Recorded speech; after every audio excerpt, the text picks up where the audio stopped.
And so, in our previous entry, we asked ourselves whether the three tenors, Pavarotti, Carreras, and Domingo, were a good artistic effort of popularization of opera, or it was just a mere way to make lots of money.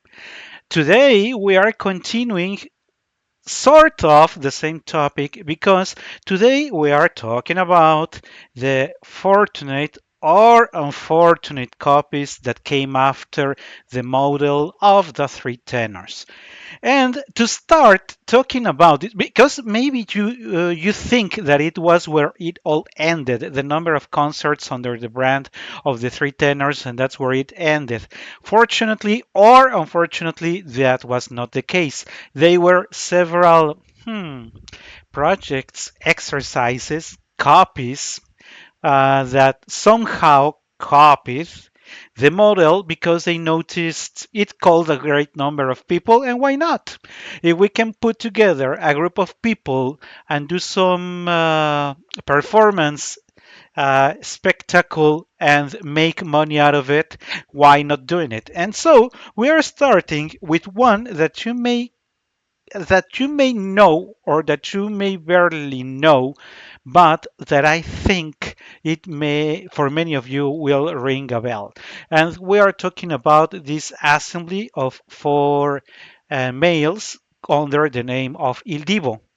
Il Divo is, in a way, a a copy in the sense that putting a group of singers together singing a variety or miscellaneous songs, among which there are classical ones and other are popular. In fact, the Il Divo, besides being very successful for a good number of years, they are now more cataloged into sort of a crossover a gender rather than just classical or just pop or just folklore. They did sort, in a way, and if you like Sarah Brightman, please forgive me for the comparison, it is sort of what Sarah Brightman did. We all know that Sarah Brightman was a soprano, but that then later she built her career around musicals and she became very, very, very successful singing songs that were composed for her and that cannot be clearly identified as in a single gender. That would be the case of the crossover by Sarah Brightman, and that could be the case for these guys from Il Divo. So Il Divo, and even if you read the entry in Wikipedia, you will read that the manager who thought of putting together this group of young males took the model as a model or as a point of reference the three tenors Pavarotti, Carreras, and Domingo. But it was not the only exercise where this happened, and maybe much to your surprise, there was another exercise that Pavarotti did with three sopranos. In fact, the name of the current of the concert that happened to be in the UK, by the way, was Pavarotti and the three sopranos. So the model was pretty much like the three tenors, but in this case are three sopranos that happen to have one of the tenors with them.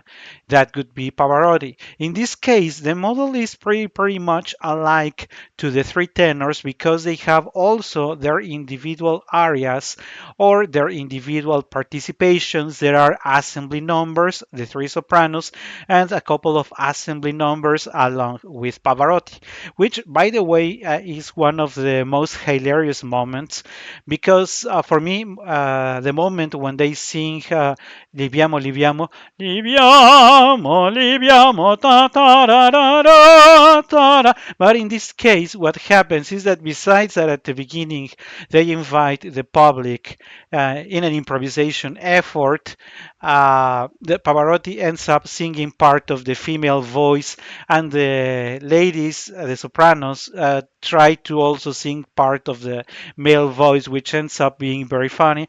Of course, if you're a purist of opera, at this point you may shot a bullet at my head for saying that this is hilarious, but this is hilarious. Remember that if the effort is popularization, this really achieved it. This was very interesting. If you have the opportunity, go for it, as it is the case for this exercise and the two others that I am going to be mentioning now. The arrangements is what I really don't like. The arrangements in the music for the assembly of the singers are usually horrible and pure fan service with exaggerated long notes and the assemblies in general I don't like from the original three tenors. I don't like from the Pavarotti and the three sopranos, and that brings me to something else that I wanted to share with you, because now we are going to talk about an exercise that I think you may not be familiar with, because now we are going to talk about another exercise, but that happens in Mexico, and they assembled a number of the number of four tenors, Mexican tenors, the four of them. You may not be familiar with the four, but to the right you have Ramon Arturo Vargas, one of the greatest tenors of the past 4 decades. And if I remember well, in the year 2000, he was acknowledged as the most important active tenor of that year. He even replaced Pavarotti in a couple of operas. He started a very splendid career by this time. Ramon Vargas was a very solid tenor. He's still active, and the second one, we will talk about him in another video, because there is another recording that I would like to share with you, singing Donizetti.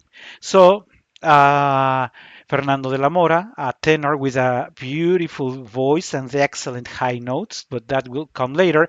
And I am sharing with you on the screen that they sang at the Palacio de Bellas Artes, our most important opera house. They sang together, and it is the same case. If you look at the individual numbers they sang, they are pretty good. When you look at the assemblies, and it is the case for México Lindo y Querido, which is a very traditional song for mariachi in Mexico. México lindo y querido, si muero lejos de ti. It's absolutely horrible. The arrangement for this México lindo y querido is horrible. In special the final part. It's absolutely I really don't like it. But the effort of putting the singers together, I liked. I wanted to mention also that as it was the case for Pavarotti and the three sopranos, it is the case now for the four tenors, Mexican tenors. And this final example that I wanted to share with you is the three Chilean tenors, which I have to confess that I didn't know that in Chile, our brother country in South America, Chile also put together three of their tenors to sing and enrolled in a number of events.